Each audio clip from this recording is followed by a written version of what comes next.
جو آئین جموں کشمیر کا آئین تھا اس نے بہت کچھ ہندوستان کے آئین سے حاصل کیا. یہ بھولنا نہیں چاہیے.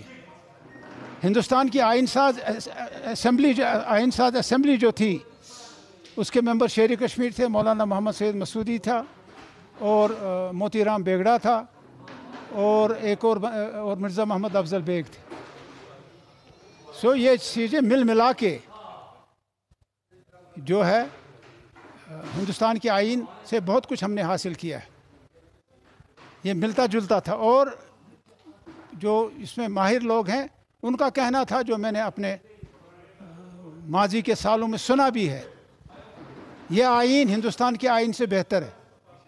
یہ میں توہین نہیں کر رہا ہندوستان کے آئین کی, لیکن بہتوں نے کہا ہے یہ آئین ہندوستان کے کچھ شعبوں میں بہتر ہے. جموں کشمیر کا آئین جو انہوں نے ہدف کر دیا. اور ستم ظریفی دیکھیے, جنہوں نے یہ اپنے لیے آئین بنایا, اپنے نمائندوں کے ذریعے سے جو الیکشن میں چنے گئے, اپنی اسمبلی میں پاس کیا, وہ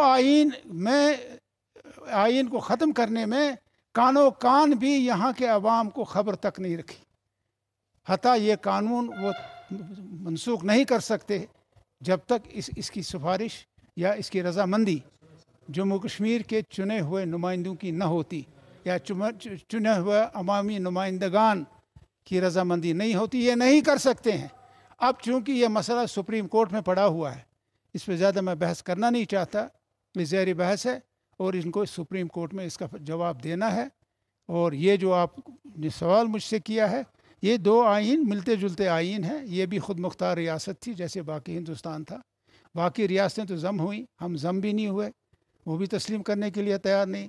ہندوستان پاکستان میں اقوام متحدہ میں 17 قراردادیں پاس ہوئی ہیں جو ابھی زندہ ہیں, وہ ماننے کے لیے تیار نہیں.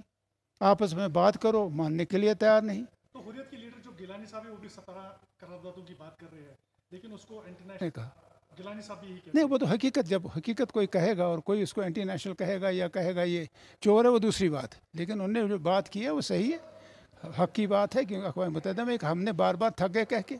شیر کشمیر نے کہا جو اب ہم انتظار اگر کرتے, یاد رکھیے اگر ہم انتظار کرتے کہ وہ قراردادیں کب منظور ہوں تو ہم یہ کشمیر وہی ہوتا جو 1947 میں تھا. ہم کچھ نہیں کر پاتے. ہم نے اس طرف بھی کیا اور اپنا آئینی تحفظات مرکز سے حاصل کی, قانونی تحفظات حاصل کی. لیکن بدقسمتی سے جو آج جماعت ہے دلی میں جو اقتدار میں ہے, دوسری مرتبہ آئی ہے, ان کا تو ایجنڈا ہے یہی, وہ ایجنڈا پہ عمل پیرا ہیں. اور دنیا میں اور لوگ بھی رہتے ہیں, اور خود بی جے پی میں سلجھے ہوئے لوگ ہیں. حق کی طرف, حق اور باطل کی لڑائی جو ہے حق ہی جیتتا ہے. انکار کیا کہ ایسا ہم سوچتے بھی نہیں ہیں. جب آپ نے خود فوٹو, آپ ہی کے فوٹو دیکھے ہم نے اخباروں میں, فاروق صاحب اور عمر صاحب اور حسن مسعودی صاحب جب ہمارے وزیر اعظم سے ملے, انہوں نے لا تعلقی اختیار کی. اور یہی یہاں کے گورنر صاحب سے ملے, عمر صاحب, تو آپ کو لگتا ہے کہ ہمارے دیا ہے. یہاں کو دھوکہ دینا ہے اپنے آپ کو. اگر ایک طرف انگلی ہماری طرف کرتے ہو, 4 انگلیاں آپ کی اپنی طرف جا رہی ہیں. آپ نے ہندوستان کے لوگوں کو دھوکہ دیا ہے. آپ نے ہندوستان کے لوگوں کو ہمارے آئین کے بارے میں جو غلط بیانی کی ہے اور مسلمانوں کو مورد الزام ٹھہرایا ہے, آپ سارے ہندوستان سے دھوکہ کیا ہے. سارے ہندوستان کے عوام کو آپ نے جواب دینا ہے.